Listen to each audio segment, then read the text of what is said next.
Same for Russian Impressionism and a whole range of Impressionism. Impressionism had such a lasting impact that well into the 20th century, many painters, Russians, Americans, Latin America, you have Velasco, who's painting in Mexico in Impressionist style.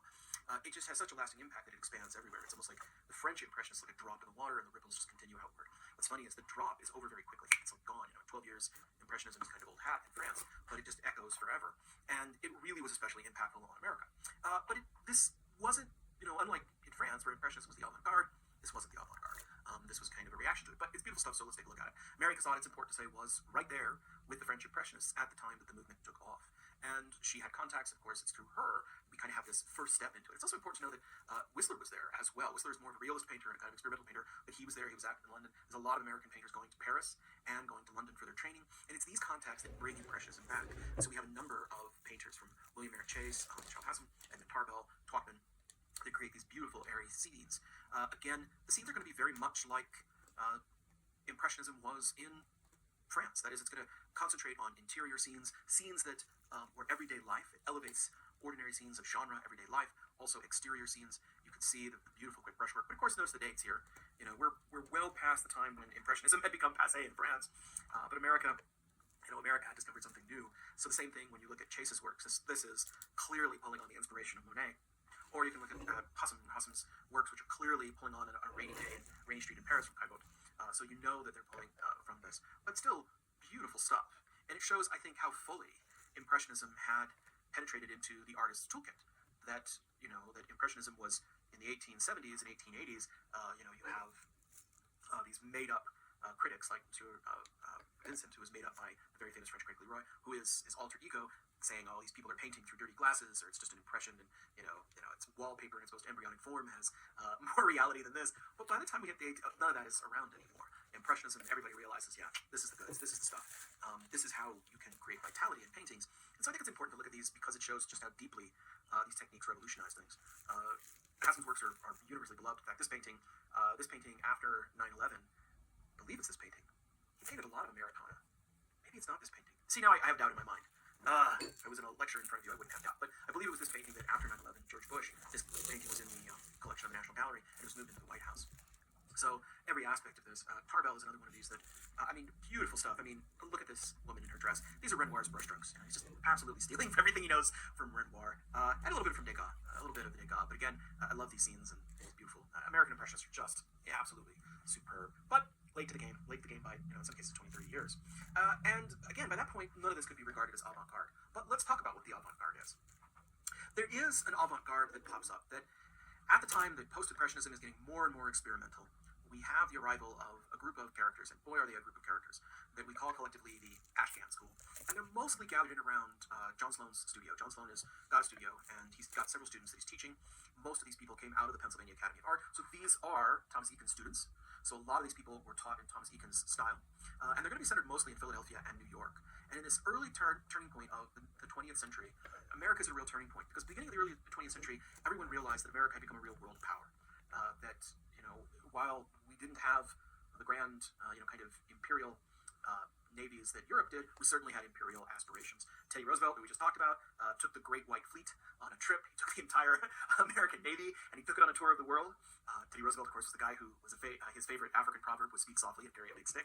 Well, the Great White Fleet was a hell of a big stick. And so it was clear that while America didn't have the imperial territories and colonies that Europe did, this is the era of colonialism, it certainly had those aspirations. It was a growing economic power and was probably the second most powerful country in terms of industrial might and economic might after England. And it was much more technologically advanced. It much more easily embraced technology and advancement than many European countries do. It's funny, we think of Germany as being very advanced, but remember Germany didn't exist before 1871. You have all these squabbling German city-states and countries that were not really unified. They were culturally unified, but they weren't a single kingdom. They were under the umbrella of the Holy Roman Empire, but that collapsed, and then in 1871, after the fallout of the Franco-Prussian War, they kind of pulled together into the modern Germany and then become a real power, and then they had to catch up. They were still relatively rural. France was still relatively rural. Italy, most of Europe was still relatively rural, and America was becoming the factory of the world. America was turning into this industrial powerhouse. And of course, it's caused enormous social tension, not just between America and Europe, but in America itself. You have huge immigrant populations moving into New York and Philadelphia, largely from Southern Europe, but also from Ireland and Eastern Europe, Jews, Italians, Greeks, Irish, large numbers. And those groups didn't necessarily assimilate right off. It's amazing for me to think about this, but there are still parts of Philadelphia where they talk about, oh, this is a Polish neighborhood. Well, now it's mostly people from Laos and Vietnam, but they still think of it as a Polish neighborhood because of these immigrant populations that came in. And of course, these immigrant populations that came in sometimes were not allowed to assimilate by pure racism. I mean, the Irish need not apply is no myth. You can go look back in the newspapers at the time. Irish were not allowed to assimilate cultures, but these neighborhoods made their own societies. They made their own, in many cases, enclaves within society. But it was a lot of social friction. And so this is the environment that the Ashcan School comes out of. Okay, and a group of artists, and these are the main artists, decide, well, we're not, what on earth are we doing painting, kind of, Americana. What we ought to be painting is what we're seeing in the cities around us. And so you have this move towards social realism. And a lot of this grows out of the progressive movement. The progressive movement was very large in the late 19th, early 20th century in America. And you see this in the works of Jacob Riis. He was a Dutch-American photographer, and he was one of the first photojournalists, and he published this book, which was How the Other Half Lives, which was this expose on these tenement houses and slums that were given over to gangs and ethnic violence, and also just deplorable conditions in factories where children were under threat, and also boarding houses where workers and migrant workers were just absolutely crammed in cheek to jowl. These places were huge sanitation hazards and fire traps. Many people died in them, and also there were slumlords who were exploiting them. And this kind of view of society had never been seen, and he published these photos in large part to say, hey, we need to do something about it. It's hard to believe, but in most major cities at the end of the 19th and beginning of the 20th century, you were responsible for getting rid of your own trash. There was no trash man. Or at least there was no public trash or sanitation service. There were trash men, but you had to pay them, and sometimes they would, you would negotiate a price. They'd come by with wagons to pick things up. It was terrible. And so there were real progressives saying, no, wait a minute, sanitation ought to be a government service. We ought to clean these streets up. We ought to dictate how many people can if you've got 20 people living in a room and a fire breaks out, then what happens to those people? How do you maintain sanitation? So, and of course, I'm certain you've heard of The Jungle. It's a very famous book that dramatized the evils of the meat production industry by Upton Sinclair and others. There were a whole series of these things to try and push improvements on the society, to improve society. And so the Ashcan School gathered around John Sloan's studio, said, yeah, this is what we're going to do. We're going to paint these things. We're not going to paint any of this, kind of Americana. We're going to paint reality. And so when you start seeing things like by George Bellows, like The Cliff Dwellers, really you get a sense of it. This is the equivalent of what the avant-garde was in France. But whereas the avant-garde in France at this time was really just exploring style, just really pushing abstraction, they were pushing social realism and social consciousness.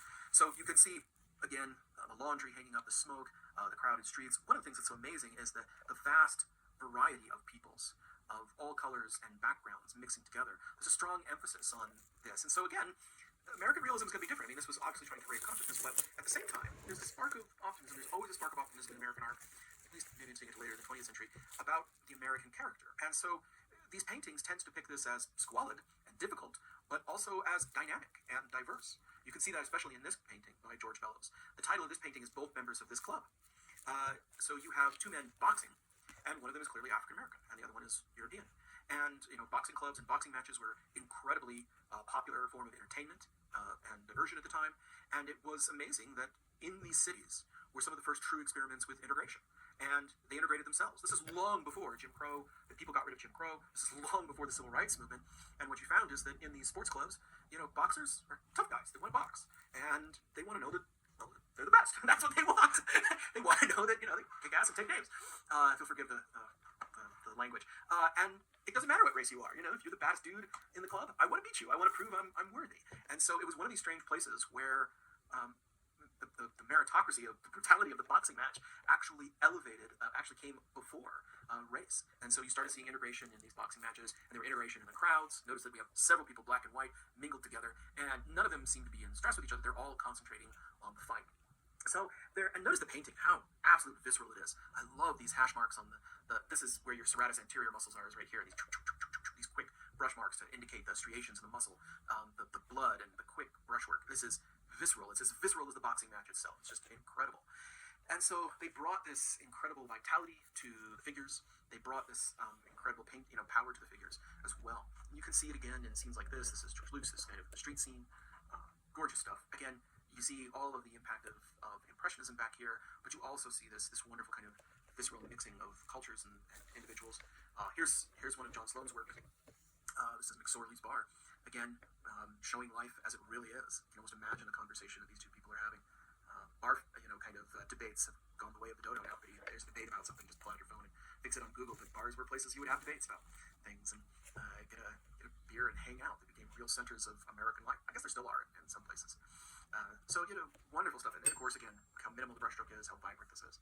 Perhaps the most successful and famous of these painters that was a student of Thomas Egan's was Robert Henry. And for years I used to say his name Robert Henri because that's the French way to say it, but apparently he said it Henry. So Robert Henry, who, if you are very interested in this, the BYU Museum of Art has a large collection of Henry's works. So amazing. They have a lot of early American realism and just incredible resource to go consult. But again, he would paint these street scenes. This one is remarkable because this is a newsie.